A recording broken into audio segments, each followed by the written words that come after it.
Shubham Jha, good morning ma'am. Good morning. Morning ma'am.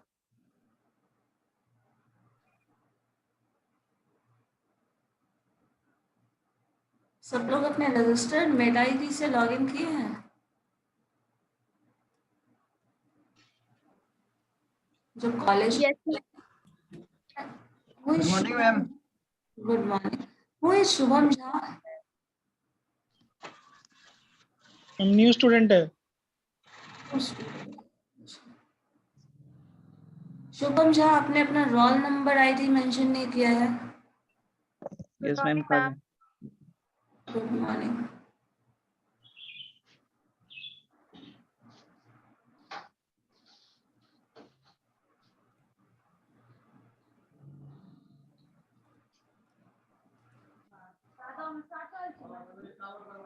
हम लोग last class में क्या पढ़ रहे थे, बताएंगे कुछ? कोई आइडिया है या भूल गए?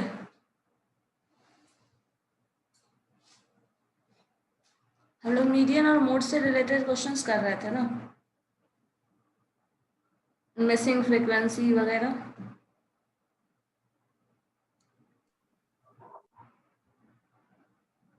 उसके बाद हम लोगों को क्या करना है, डिस्कशन शुरू करना है ना। किसी को कोई डाउट है तो बताओ। सेंट्रल टेंडेंसी से कुछ पूछना है, कुछ भी, कोई प्रॉब्लम जिसपे, ऐसा कोई टॉपिक, ऐसा कोई टर्म जिस पे डिस्कशन चाहिए, कुछ पूछना चाहते हैं? किसी को कुछ भी नहीं पूछना? आपको समझ आ गया सब कुछ? ठीक है, फिर डिस्कशन एक बार हम लोग देख लेते हैं। डिस्कशन हम लोगों ने कुछ कुछ पढ़ा भी है ना क्लास में, ऑफलाइन क्लासेस में कुछ देखा था ना। एक बार बस देख लेते हैं क्या है, कैसा था, टर्म मीनिंग क्लियर?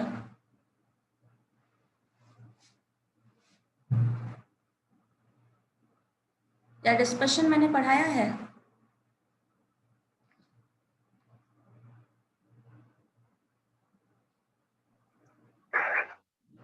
बताओ।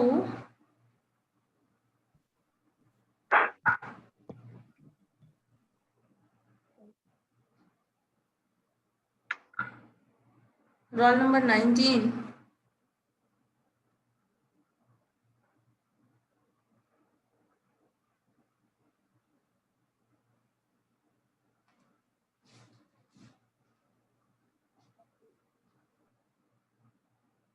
चलिए देख लेते हैं डिस्कशन में क्या है।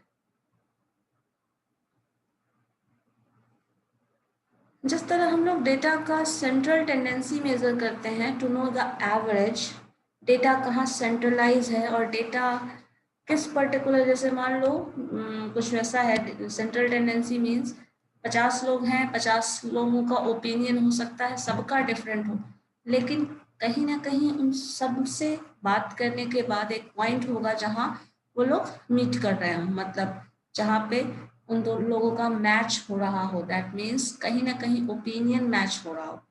इन टर्म्स ऑफ नंबर्स की बात करें, in terms of marks, in terms of कुछ भी, वहाँ पे मैच हो रहा हो कुछ, तब हम सेंट्रल टेंडेंसी की बात कर रहे हैं, जहाँ सिमिलरिटी ढूंढा जाता है। कितने लोगों का मार्क्स कितना आया और कितना सिमिलर है, जहाँ सिमिलरिटी टेस्टिंग करनी हो, बेसिकली वहाँ हम लोग एवरेज चेक करते हैं। लेकिन बहुत सारा ऐसा केसेस है जहाँ सिर्फ एवरेज चेक करने से काम नहीं चल सकता है। इन दैट केस आपको क्या करना होता है, डिस्पर्शन मेजर करना होता है।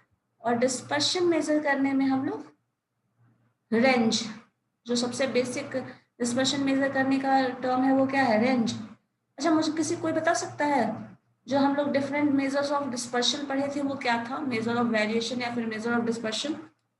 अन्नपूर्णा बताइए तो। Roll number 38। Am I audible? हाँ बताइए तो, कुछ मेजर ऑफ डिस्पर्शन कुछ था ना टर्म्स जिससे हम डिस्पर्शन मेजर करते थे, वो क्या था, कुछ याद है ना नेम?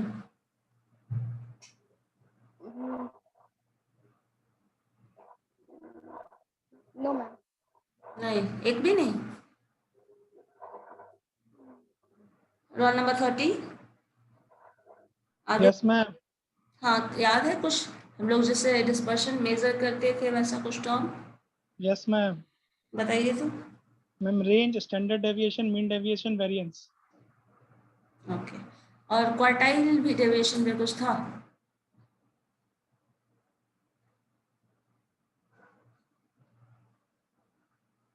क्वार्टाइल डेविएशन हम लोगों ने रेंज पढ़ा था ना?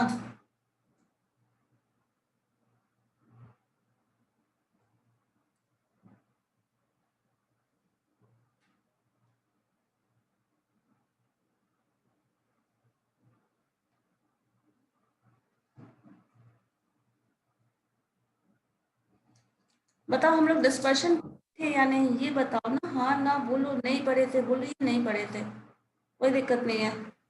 नहीं पढ़े थे मैम। डिस्पर्शन रेंज पे थे। 4 टाइप्स का नहीं था।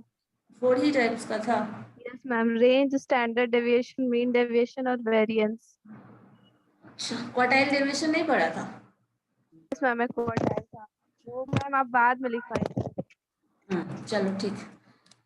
चलो देखते हैं डिस्पर्शन का मीनिंग क्या है शुरुआत से, और जो भी है डिस्पर्शन के मेजर्स उसको डिस्कस कर लेते हैं।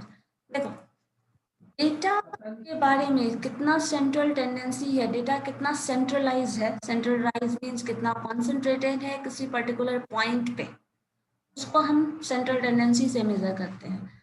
और ये डेटा कुछ एवरेज हमेशा देगा। जैसे देखिए, और कभी कभी होता है डेटा का स्ट्रक्चर डिफरेंट होता है, डेटा कुछ मीनिंग अलग क्लियर करता है, बट फिर भी डेटा का एवरेज होता है वो सेम होता है।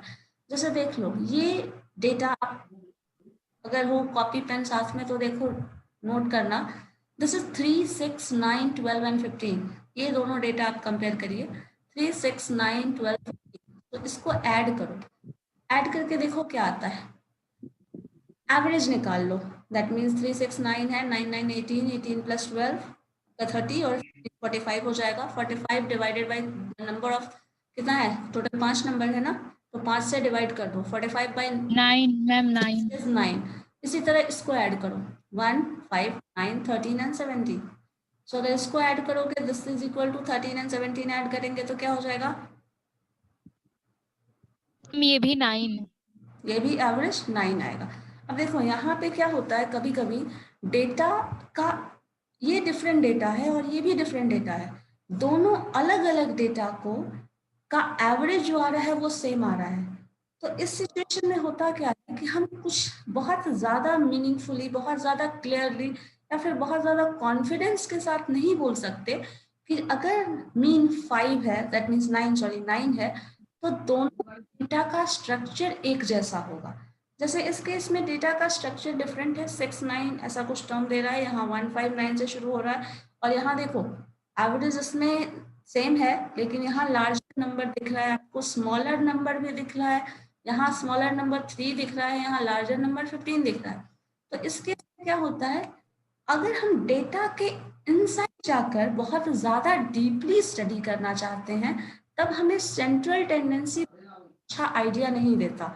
बहुत अच्छा आइडिया नहीं देता मतलब दोनों में मीन सेम बता रहा है, लेकिन अगर हम दोनों का रेंज नहीं, जैसे देखिए अगर किसी डेटा को हम नंबर लाइन पे शो करें, मान लीजिए नंबर लाइन पे है, पहला डेटा में आपका वैल्यू था मिनिमम 3, मैक्सिमम वैल्यू था 15, इन बिटवीन सारा 3, 3 के इंटरवल पे था, 3, 6, 9, 12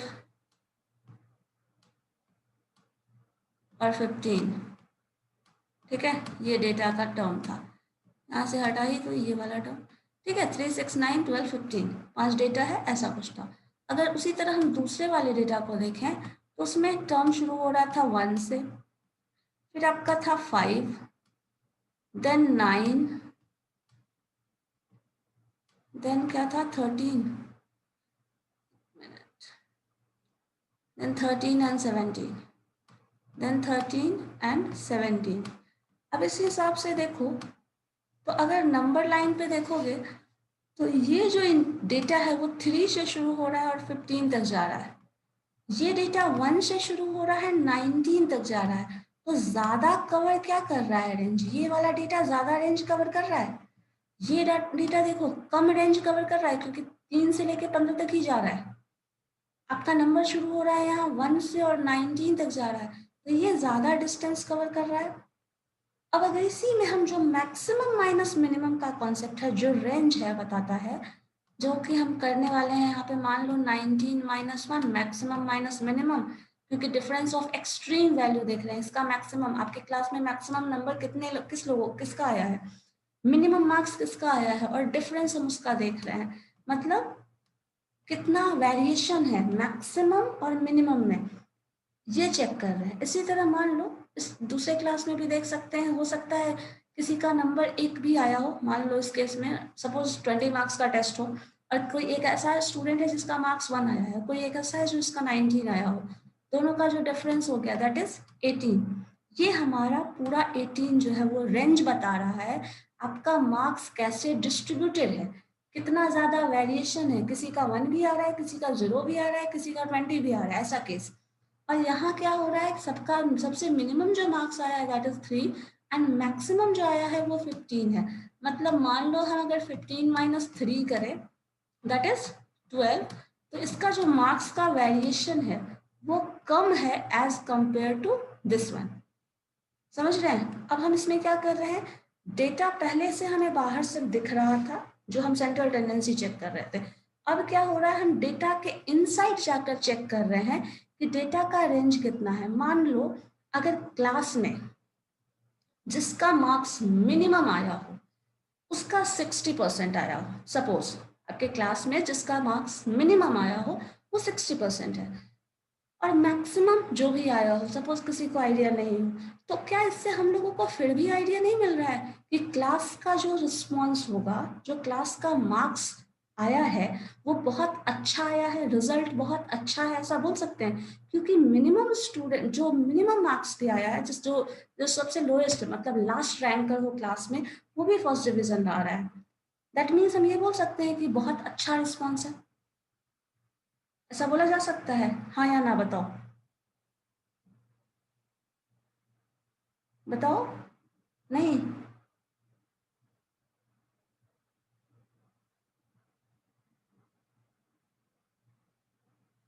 आपके क्लास में कोई अनीता कुमारी है? Yes ma'am. मैसेज कर रही है, ज्वाइन नहीं हो रहा था अभी, क्यों ज्वाइन नहीं हो रहा?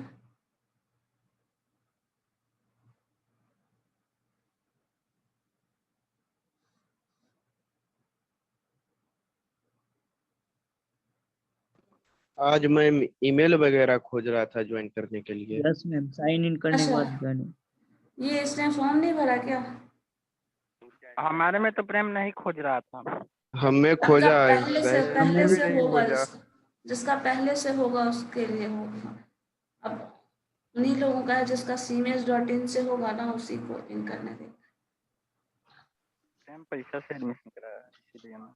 क्या?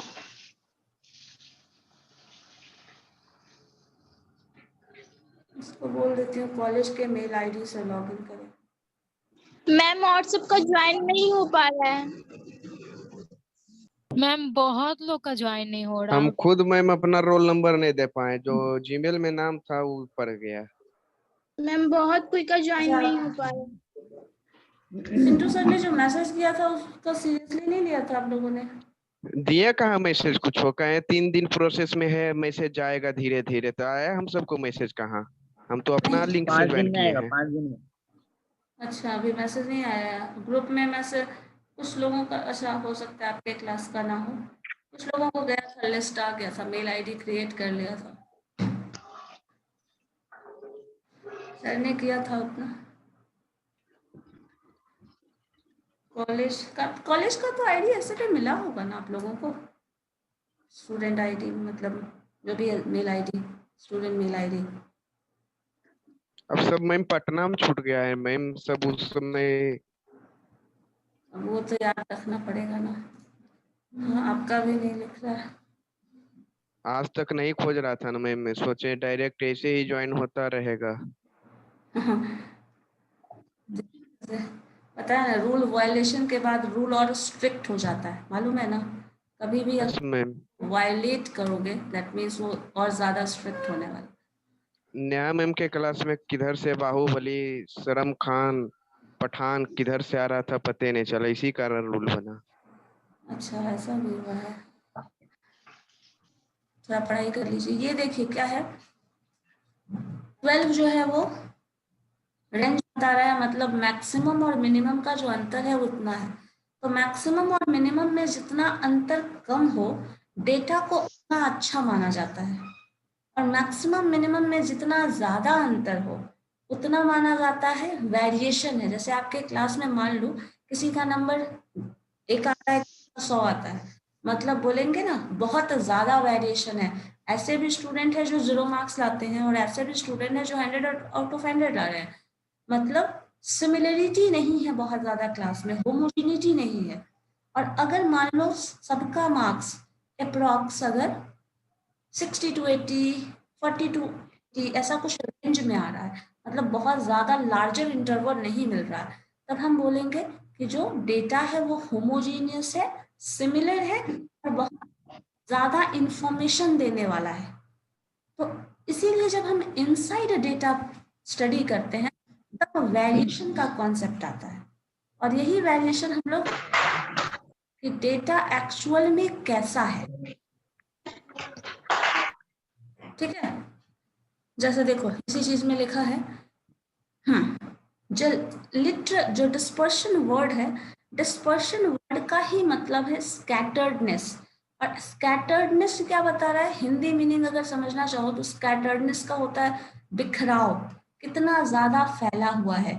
ये ज्यादा रेंज तक फैला हुआ है, ये कम रेंज तक फैला हुआ है। और डेटा जितना ज्यादा रेंज में स्प्रेड रहेगा तो वो होगा ज्यादा डिस्पर्स्ड। कम रेंज पर है तो वो कम डिस्पर्स्ड होगा। मतलब डिस्पर्शन को इस टर्म में हम डिफाइन करते हैं, ज्यादा बिखराव है डेटा में, डिफरेंसेस है, जितना ज्यादा डिफरेंसेस है उतना ज्यादा डिस्पर्शन का पढ़ने का जरूरत पड़ेगा, अदरवाइज फिर हमको जरूरत नहीं है। सो डिस्पर्शन ये बताता है, जैसे स्टडी, डिस्पर्शन हम लोग क्यों पढ़ते हैं, टू स्टडी द होमोजेनिटी और heterogeneity of the distribution. Data कितना होमोजीनियस है, डेटा कितना हेट्रोजीनियस है। मैंने अभी कहा ना क्लास में जितना ज्यादा मार्क्स में अंतर हो रहा है सबका, उतना ज्यादा हेट्रोजीनिटी है क्लास में, और जितना सबका मार्क्स एक जैसा आ रहा है उतनी ज्यादा होमोजीनिटी है, ये मतलब हुआ। ठीक है, सो डिस्पर्शन को अगर हम डिफाइन करें एक वर्ड में तो सिंपली ये बोला जाता है, डिस्पर्शन जो है वो हमें आइडिया देता है कि डेटा होमोजीनियस है या हेट्रोजीनियस है ये डेटा, और इसलिए हम डिस्पर्शन पढ़ते हैं। क्योंकि सेंट्रल टेंडेंसी सिर्फ सेंट्रल पॉइंट है इतना बता देता है, सेंट्रल पॉइंट क्या होगा, इन सबका मेन निकाले, सॉरी इसमें भी आया 9 इसमें भी आया, लेकिन डेटा डिफरेंट है, और डेटा का जो रेंज देखिएगा डिस्पर्शन वो डिफरेंट है इस केस में और इस केस में। कहाँ आ रहा है टर्म आपका डिफरेंट इस केस में, और ये केस में अलग आ रहा है। ये लोग अब कॉल कर क्या बोलना है। डिस्पर्शन हम हेट्रोजेनिटी और होमोजेनिटी ऑफ डेटा को स्टडी करने के लिए चेक करते हैं। अब देखो, जैसे हमारे पास मेजर ऑफ सेंट्रल टेंडेंसी में कुछ क्वालिटीज था, कुछ कंडीशन थे, ऐसा होना चाहिए सेंट्रल टेंडेंसी, क्योंकि सेंट्रल टेंडेंसी जो टर्म है हम लोग क्या करते हैं, बहुत सारे नंबर पे डिपेंडेंट छोड़ देते हैं, डिफाइन ही किया जाता है उस टर्म में। तो वैसे अगर हम डिफाइन करेंगे तो रिजल्ट जो होता है वो बहुत ज्यादा रिलायबल नहीं होता। तो इसलिए हम कुछ कुछ कंडीशन देते हैं कि अगर ऐसा हो तो आंसर होगा, ऐसा हो तो आंसर अच्छा होगा, मतलब ऐसा हो तो डिस्पर्शन अच्छा है, अगर ये कंडीशन सेटिस्फाई करे तो सेंट्रल टेंडेंसी अच्छा है, ये कंडीशन सेटिस्फाई करे तो डिस्पर्शन अच्छा है। उसी तरह कुछ कैरेक्टरिस्टिक डिफाइन किया गया है जिससे बताया जाता है कि डिस्पर्शन अच्छा होगा। जैसे मान लो it should be rigidly defined, मतलब इसका कोई एक मैथमेटिकल डेफिनेशन वर्ड्स में होना चाहिए जिससे आप इसको डिफाइन कर सकते हैं, जिससे इसका रिलायबिलिटी कॉन्फ़िगर होता है। बहुत सारे केसेस में मान लो बहुत सारा रिलायबिलिटी एक हमेशा क्वेश्चनेबल रहता है कि ये सही है या नहीं, वैसा केस। तो यहाँ पे रिजिडली डिफाइंड मीन्स एक इसका फिक्स मैथमेटिकल डेफिनेशन हो, ऐसा नहीं हो टाइम और सिचुएशन के साथ बदल जाए। तो जहाँ भी मैथमेटिकल टर्म आप पढ़ रहे हैं तो रिजिडली डिफाइंड वाला कंडीशन जो है ना वो हर केस में सेटिस्फाई होता है, क्योंकि मैथमेटिकल टर्म पढ़ रहे हैं, उसका मैथमेटिकल डेफिनेशन होगा, कोई ना कोई फॉर्मूला होगा, जब फॉर्मूला है तो वो रिजल्टली डिफाइंड है। Easy to calculate and understand, लोगों को समझ में आना चाहिए, कैलकुलेशन इजी हो, अगर ऐसा है तो डिस्पर्शन अच्छा है। दूसरा है बेस्ड ऑन ऑल ऑब्जर्वेशन, अगर आइडियल मेजर की बात करें तो उसमें ये कहा जाता है कि ये जो भी आप आइडियल मेजर निकाल रहे हो, डिस्पर्शन का हो या सेंट्रल टेंडेंसी का हो, वो सारे ऑब्जर्वेशन पे बेस्ड होना चाहिए। जितना ज़्यादा ऑब्जर्वेशन पे बेस्ड होगा उतना ज़्यादा रिलायबल होगा। जैसे अगर मान लो क्लास में ओपिनियन ही पूछ रहे हैं, सारे से पूछा, तब वो रिलायबल, हम कुछ उसके बाद कुछ फिगर आउट करें तो वो रिलायबल है, और किसी एक स्टूडेंट से पूछे और उसके बेसिस पे डिसीजन ले, किसी दो से पूछे उसके बेसिस पे डिसीजन ले, तो वो रिलायबल नहीं होगा।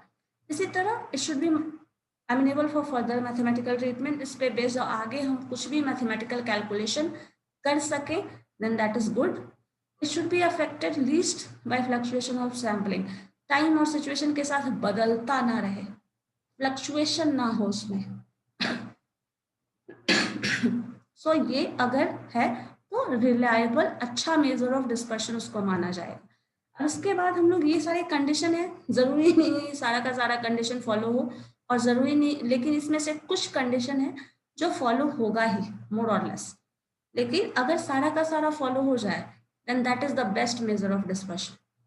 लेकिन सारा का सारा सब फॉलो नहीं करता। जैसे मान लो कुछ मेजर ऑफ डिस्पर्शन हम लोगों ने पढ़ा है, देख लेते हैं, range, quartile deviation, mean deviation और स्टैंडर्ड डेविएशन। इसके बाद एक हम लोगों ने वेरिएंस पढ़ा था जो स्टैंडर्ड डेविएशन का ही स्क्वायर है। तो अगर आप किसी एक को भी डिफाइन कर देते हैं तो दूसरा डिफाइन हो जाता है, या फिर आप इसमें 5th पॉइंट देके वेरिएंस लिख सकते हैं। नहीं भी लिखेंगे तो कोई प्रॉब्लम नहीं है, बिकॉज दोनों टर्म सेम चीज को मीनिंग करता है। ये स्टैंडर्ड डेविएशन है वो स्क्वायर रूट रहता है, और वेरिएंस करोगे तो उसका स्क्वायर कर दो, दैट्स इट। यही है डेफिनेशन में ही, यही चेंज करना है। अब देखो रेंज, रेंज में हम जब हम पढ़ रहे थे तो ये टर्म था that is the difference between maximum minus minimum. अभी जस्ट हम लोगों ने ये चीज किया है क्वेश्चन में, जो हम लोग अभी व्हाइट बोर्ड में निकाल रहे थे कैलकुलेशन में, maximum marks minus minimum marks, ये जो डिफाइन कर रहे थे, दिस इज द रेंज। सबसे सिंपल मेजर ऑफ डिस्पर्शन जो है वो रेंज है, ठीक है। Maximum observation minus minimum observation, जो कुछ भी हो, ये हमारा रेंज डिफाइन कर रहा है। अब इसी को हम बोल रहे हैं रेंज में the difference between two extreme observation. Extreme word किसके लिए इस्तेमाल हुआ? मैक्सिमम और मिनिमम के लिए। जो दो अलग अलग अंत के छोर पे खड़ा है ना, उसको आप एक्सट्रीम ऑब्जर्वेशन बोल रहे हो। मैक्सिमम जिसका सबसे ज्यादा वैल्यू है क्लास में, जिसका हाईएस्ट मार्क्स आया हो, और मिनिमम जिसका सबसे कम मार्क्स आया हो। सो ये दोनों कंडीशन जो है वो एक्सट्रीम कंडीशन है। जिसका बहुत ज्यादा मार्क्स आया हो, सबसे हाईएस्ट आया हो, वो भी एक एक्सट्रीम कंडीशन है, क्योंकि उससे उसके मैच में कोई और नहीं आया। और जिसका सबसे लोएस्ट मार्क्स आया है वो भी एक एक्सट्रीम कंडीशन है। जैसे एक्सट्रीमली वर्ड कब इस्तेमाल करते हैं? एक्सट्रीम सीवियर ठंड जब होती है तो क्या बोलते हो? एक्सट्रीम कंडीशन होता है ना, दैट मीन्स एक्सट्रीम कंडीशन, जो सबसे लास्ट कंडीशन होगा। इसी तरह ए और बी, अब जो हम डिफरेंस ले रहे हैं वो आपका ये बता रहा है। रेंज को हम ऐसा डिफाइन कर रहे हैं। अब देखो इसको कंपेयर करो जरा इस चीज से, ये जो कंडीशन था उससे। रिजिडली डिफाइंड, चूंकि फिक्स डेफिनेशन है maximum minus minimum, so rigidly defined वाला तो कंडीशन होता है। Easy to calculate and understand, इससे ज्यादा इजी कैलकुलेशन तो हो ही नहीं सकता। मैक्सिमम ऑब्जर्वेशन ले लिया, मिनिमम ऑब्जर्वेशन ले लिया, काम खत्म हो गया, ठीक है। उसके बाद बेस्ड ऑन ऑल ऑब्जर्वेशन, ये नहीं है क्या?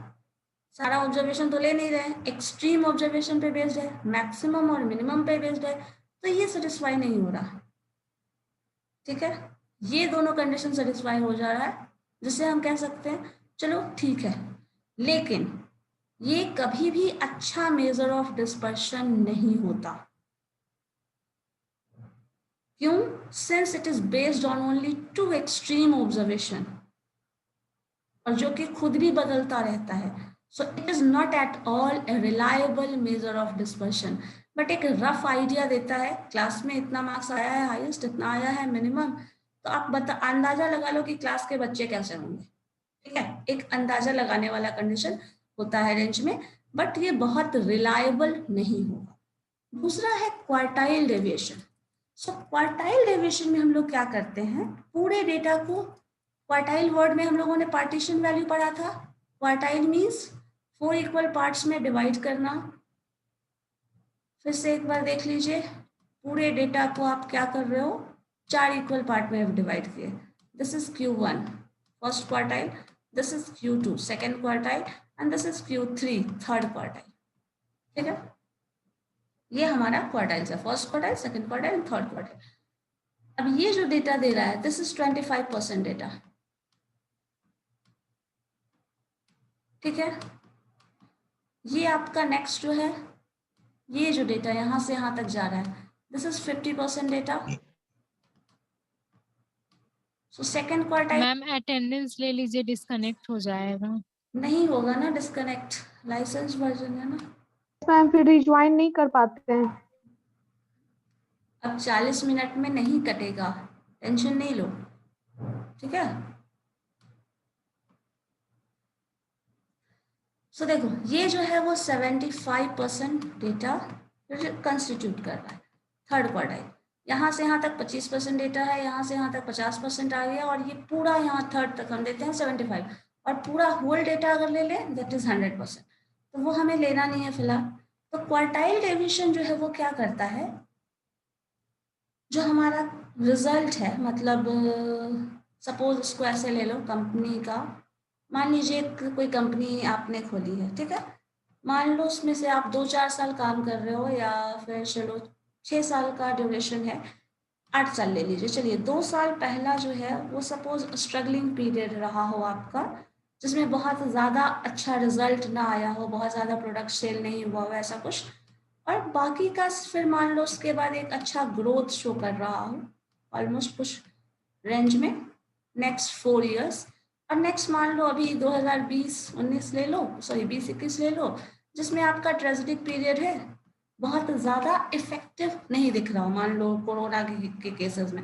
तो ऐसा हो क्या रहा है कि हम क्या कर रहे हैं, पहले का 2 साल, लास्ट का 2 साल हम कंसिडर नहीं कर रहे हैं, बीच का जो 4 साल है हम इसमें देखना चाह रहे हैं कि हमारा ग्रोथ कैसा था।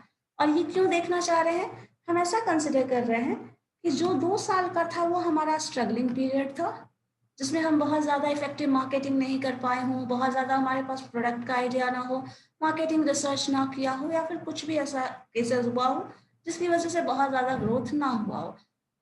ऐसा जो है, मान लो अभी ट्रेजिडिक पीरियड चल रहा है, हमारे प्रोडक्ट का बहुत ज़्यादा सेल ना हो, तो ऐसा कुछ कंडीशन हो सकता है। तो हम क्या कर रहे हैं, मिड का जो 50% पीरियड है, 25% पीरियड हम शुरुआत वाला हटा दिए, 25% पीरियड हम लास्ट वाला हटा दिए। मिड का, एग्जैक्टली मिड का जो 50% पीरियड है, हम उसको बहुत अच्छे से माइन्यूटली स्टडी कर रहे हैं, क्योंकि ये हमारा वो सिचुएशन था जिसमें प्रोडक्ट का जो सेल, हमें जो आइडिया मिलना था, सब कुछ ऑलमोस्ट अच्छा था। तो हम ये रेंज स्टडी कर रहे हैं। अब ये रेंज स्टडी कर रहे हैं, अगर हमें ऐसा रेंज स्टडी करना हो जिसमें हम एक्सट्रीम कंडीशन को हटा दें, तब हमें क्वार्टाइल डेविएशन की जरूरत पड़ेगी। सो क्वार्टाइल डेविएशन में क्या हो रहा है, ये Q3, इसका डेफिनेशन है 1/2 फॉर एवरेज।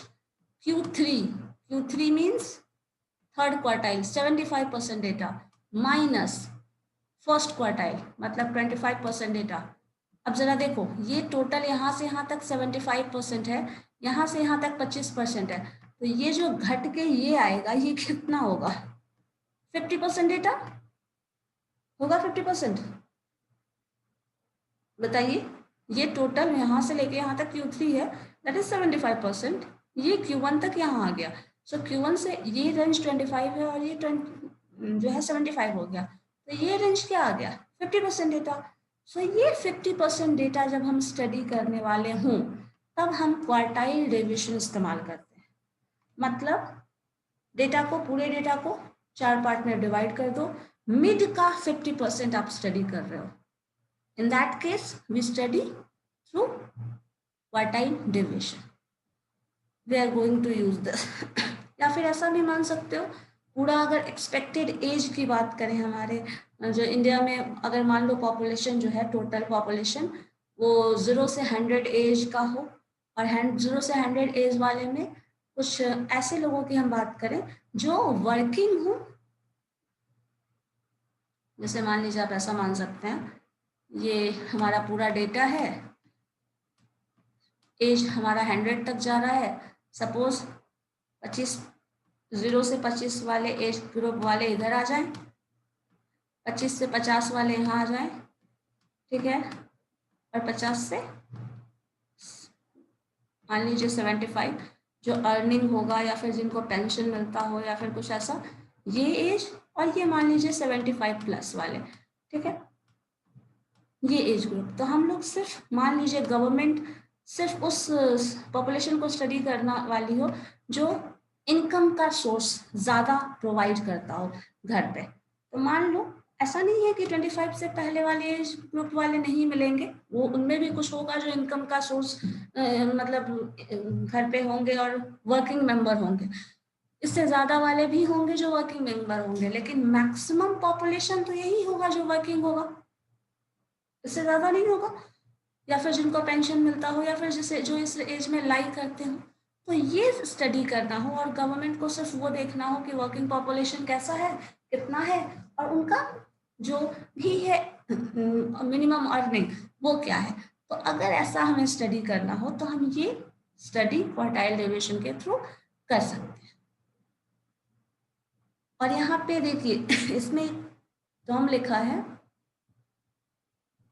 क्वार्टाइल डेविएशन जो है, ये डिस्ट्रीब्यूशन हम देख रहे हैं क्वार्टाइल डेविएशन का डेफिनेशन। एंड क्वार्टाइल डेविएशन जो है ये एक बेटर मेजर ऑफ डिस्पर्शन है दैन रेंज, बिकॉज रेंज में हम क्या कर रहे हैं, सिर्फ दो एक्सट्रीम वैल्यू को स्टडी कर रहे थे, लेकिन यहाँ 50% डेटा को स्टडी कर रहे हैं। 100% डेटा को इसमें भी स्टडी नहीं कर रहे, बट 50% डेटा को स्टडी कर रहे हैं। So it is a better measure of dispersion as compared to range, but इसको फिर भी हम reliable measure नहीं बोल सकते because we are ignoring the 50% data। हम लोग 50% डेटा तो ले रहे हैं लेकिन बाकी का 50% डेटा को हम इग्नोर कर रहे हैं, इसलिए ये भी 100% रिलायबल नहीं हो सकता, but it is a better measure of dispersion than range. ठीक है, क्लियर है ये? बताओ। Yes ma'am. कोई कंफ्यूजन भी है तो बोलिए, कोई दिक्कत नहीं है। सो ये दोनों है ना वो आपका इजियर मेजर है, मतलब ये किसी ग्रुप के लिए अगर हम कहें, जैसे शुरुआत में कहा ना आपके लिए सिर्फ बोला जा रहा है मैक्सिमम माइनस मिनिमम, मार्क्स का रेंज कितना है बता दो, एक मैक्सिमम बता दो, मिनिमम बता दो, वैल्यू से हमें पता चल जाएगा कि कितना मार्क्स का रेंज आ रहा है, लेकिन हम 100% श्योर फिर भी नहीं हो सकते। दूसरे केस में क्या बताया जा रहा है कि 50% डेटा को स्टडी कर रहे हैं, हालांकि 50% डेटा को स्टडी करना बहुत सारे केसेस में बहुत अच्छा है। क्यों? क्योंकि आपको सिर्फ उसी पॉपुलेशन के लिए स्टडी करना है। हम लोगों ने पार्टीशन वैल्यू पढ़ा था तो हम लोगों को याद था ना कि जब हमको गवर्नमेंट के को प्लान बनाना है और सिर्फ यूथ के लिए बनाना है तो हम बाकी का पॉपुलेशन को स्टडी क्यों करेंगे, क्यों अपना टाइम वेस्ट करेंगे उसमें। जब हमें ओल्ड एज वालों के लिए कोई प्लान बनाना है, कोई प्लान चिल्ड्रन के लिए बनाना है, तो हम बाकी के लिए क्यों स्टडी करेंगे, बाकी डेटा को स्टडी करने में हम अपना टाइम और एफर्ट क्यों वेस्ट करें। इन दैट केस हम पार्टीशन वैल्यू पढ़ते हैं, वो ज़्यादा अच्छा होता है, लेकिन हमेशा वो रिलायबल हो ये ज़रूरी नहीं है, बट हाँ बेटर है फॉर दैट पर्टिकुलर कंडीशन। अगर गिवन कंडीशन में हमें सिर्फ वही पढ़ना है और हमारा रिक्वायरमेंट उसी से पूरा हो जाता है, then that is a good major.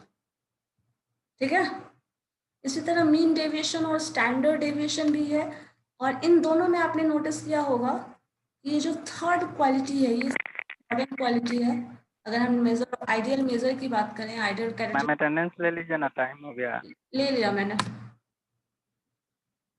So it should be based on all observation की जो बात कर रहे हैं, ये पॉइंट सबसे ज्यादा इंपॉर्टेंट होगा। इसका बार बार डिस्कनेक्ट क्यों होता है? It is based on all observation. So अभी तक जो आपने पढ़ा range and quartile deviation, these two are not based on all observation. Mean deviation और स्टैंडर्ड डेविएशन जो है वो आपका बेस्ड ऑन ऑल ऑब्जर्वेशन है, बिकॉज इसमें टर्म आता है XI, that means all observation are included in this. ठीक है,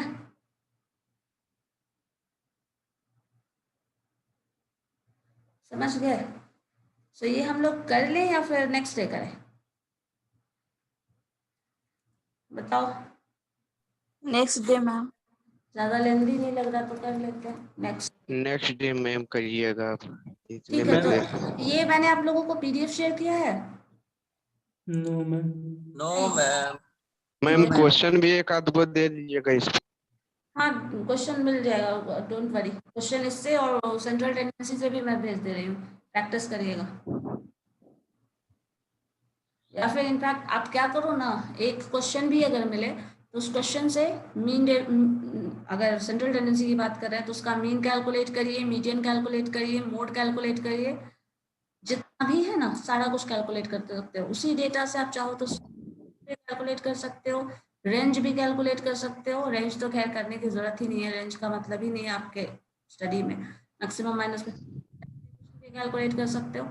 सारा एक डेटा उठाओ, सारा जितना भी कैरेक्टरिस्टिक है, that means mean, median, mode, जो भी निकालना है सारा कुछ निकाल के देखिए और चेक करिए क्या क्या डिफरेंसेस आ रहे हैं. क्वेश्चन अलग अलग डेटा से सब कुछ निकालना जरूरत नहीं है. वो आपको ज्यादा क्लियर मीनिंग समझाएगा कि क्या अंतर है उन सब में. मीन, मीडियन, मोड एक ही डेटा का उठाइए, मीन भी निकालिए, मीडियन भी निकालिए, मोड भी निकालिए. इस तरह आप quartile deviation, mean deviation, standard deviation अगर पढ़ लेते हैं तो सारा वो कैलकुलेट करके देखिए. ठीक है, तो उससे आपका प्रैक्टिस अच्छा हो जाएगा. ठीक है, ऐसा करोगे ना तो ज्यादा अच्छे समझ में आएगा, मतलब मीन, मीडियन, मोड में क्या डिफरेंसेस है. आप ऐसा भी कर सकते हो, मीन और मीडियन निकाल लो, मीन, मीडियन और मोड का रिलेशन आपको पता है, उससे मोड निकाल लो. मीन, मीडियन दो पता है तो मोड निकल जाएगा, या फिर मीन और मोड निकाल लो, आसान है, तो उससे मीडियन निकल जाएगा. तो ये सब रिलेशन यूज करके खुद से देखिए, एक दो बार प्रैक्टिस करिए उसका, तो होगा. तो ये नेक्स्ट क्लास में ये करके फिर हम लोग ना, इससे होगा तो प्रीवियस ईयर का जो क्वेश्चन है वो डिस्कस कर लेंगे, किस तरह का क्वेश्चन है, क्या है. ठीक है, जो आपका यूनिवर्सिटी एग्जाम का क्वेश्चन होगा वो. फिर नेक्स्ट टॉपिक शुरू करेंगे. ठीक है,